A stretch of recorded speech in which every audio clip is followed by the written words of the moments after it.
No niin, Ville, moi. Jatkuvat todennäköisyysjakaumat nyt aiheena. Ja niin jatkuva jakaumahan tarkoitti sitä, että kaikki vaihtoehdot on niin kuin mahdollisia tietyllä lukusuoran välillä, eli se ei ole diskreetti, jossa ne oli erillisiä ne arvot, vaikka kurssiarvosanat 4, 5, 6, ei voi saada kurssista 4,73 arvosanaksi, vaan se on 4 tai 5 ja niin edelleen. Mutta jatkuvassa se tarkoitti sitä, että kaikki vaihtoehdot, eli tämä kuvaaja niin kuin jatkuu tällä tavalla. Jos näin nyt sen asian yksinkertaistaisi, niin tärkeä on tässä tiheysfunktio. Eli tiheysfunktio kertoo tämän meidän todennäköisyysjakaman muodon. Minkä muotoinen tämä jakama on. Ja 2 ehtoa on sille tiheysfunktiolle. Nämä ehdot kun toteutuu, niin silloin puhutaan, että meillä on tiheysfunktio. Eli ensimmäinen ehto, että sen tiheysfunktion täytyy olla suurempi tai yhtä suuri kuin 0 kaikilla x-arvoilla. Eli siis toisin sanoen sen kuvaajan pitää olla x-akselilla tai sen yläpuolella, ei koskaan alapuolella. Koska silloin niin kuin yksittäisiä todennäköisyyksiä olisi meillä muuten negatiivisia, ja eihän negatiivisia todennäköisyyksiä ole olemassa. Hyvä. Toinen ehto on se, että integraali miinus äärettömästä äärettömään siitä tiheysfunktiosta täytyy olla tasa 1. Mitäs tämä meinaa? Niin nythän kun todennäköisyydet on aina 0 ja 100% välillä, niin tämän jakauman täytyy niin kuin kattaa se koko aineisto, se 100%, eli 1 kokonainen. Niin siitä tulee tämä ehto. Eli tämä pinta-ala, minkä se tiheysfunktio alleen ja x-akselin väliin jättää, niin sen täytyy olla tasa 1. Eli nämä 2 ehtoa täytyy tsekata, jos mietitään, että onko joku funktio tiheysfunktio. No kertymäfunktio on sitten toinen, niin se liittyy tähän tiheysfunktioon kiinteästi, eli tässä tämä muoto on tämä pikku fx, eli tämä tiheysfunktio, niin kertymäfunktio taas kertoo tämän pinta-alan, mikä on kertynyt johonkin xään saakka. Näin. Eli tämä kertymäfunktio on itse asiassa integraali, epäoleellinen integraali miinus äärettömästä siihen xään, siitä tiheysfunktiosta fx. Eli tiheysfunktio antaa tämän muodon tälle jakaumalle ja kertymäfunktio kertoo xään saakka kertyneen todennäköisyysmassan, eli sen pinta-alan, tämän sinisen tässä. Hyvä. Tsekataan vähän esimerkkiä.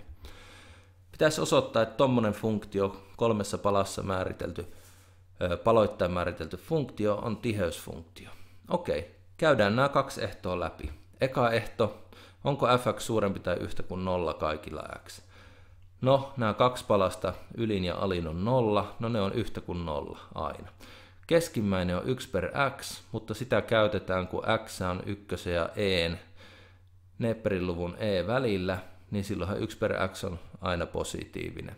Eli eka ehto on nopeasti tsekattu. Mainitaan, että se on kaikilla x pätevä.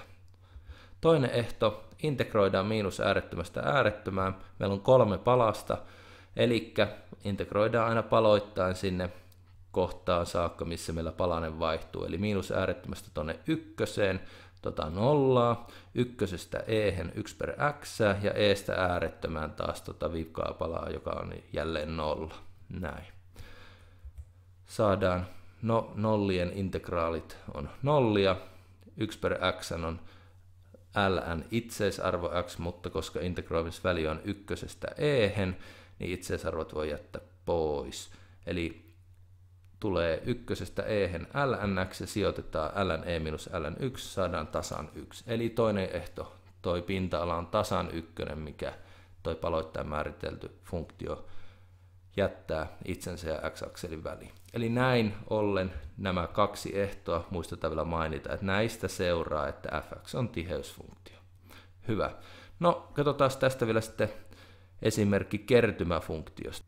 No niin, eli pitäisi muodostaa tämän edellisen funktion pikku fx, niin kertymäfunktio iso fx. Okei, katsotaan mistä on kyse. Eli kun x oli alle 1, niin silloinhan se tiheysfunktio pikku fx oli 0, niin näin ollen sitä pinta-alaa ei pääse kertymään, eli tämä iso fx on yhtä kuin 0. Okei. Ja sitten mennään toiseen palaseen, eli ykkösen ja e välillä, niin integroidaan siis ykkösestä xään saakka, kertymähän kertoo xään saakka kertyneen pinta-alan. No nyt sitä pinta-alaa rupeaa kertymään. Eli tässä mulla on molempien funktioiden kuvaajat nyt. Tämä sininen on tämä pikku fx, eli tämä tiheysfunktio, tämän näköinen, ja vihreä on sitten tämä kertymäfunktio. Eli ennen tota ykköstä tämä tiheysfunktio on 0, eli x-akselia pitkin, niin pinta-alaa ei kerry. Ja nyt sitä rupeaa ykkösestä eteenpäin kertymään sitä pinta-alaa sitten.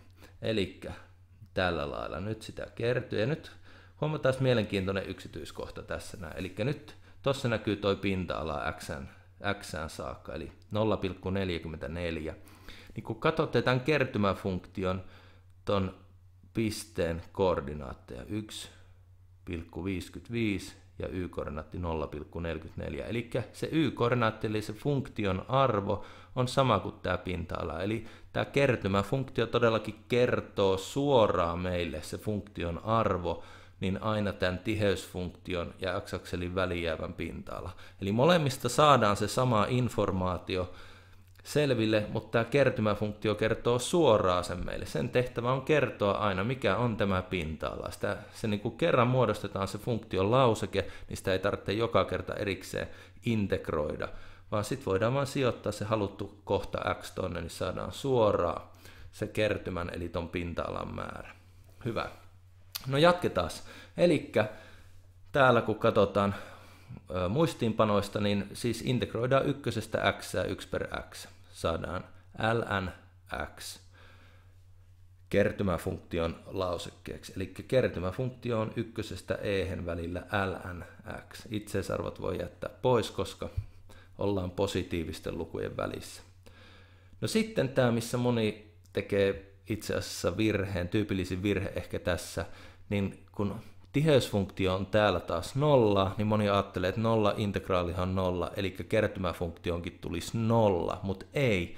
Kertymähän kertoo siihen saakka kertyneen pinta-alan, eli toisin sanoen nyttenhän käy niin, että meillä kun toi e saavutetaan, niin tämä pinta-ala on 1, eli se koko 100% on kertynyt meillä.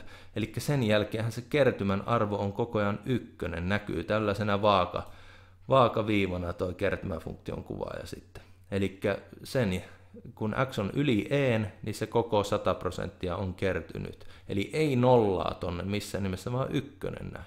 Tiheysfunktiossa se oli 0. Eli tiheysfunktio kulkee pitkin x-akselia, kertymäfunktio, kaikki pinta-ala on kertynyt, niin kuin nähdään, a on 1. Eli kertymäfunktion arvo on sen jälkeen 1. Hyvä. Eli tossa on siis toi kertymäfunktion lauseke. Okei, tämmönen homma.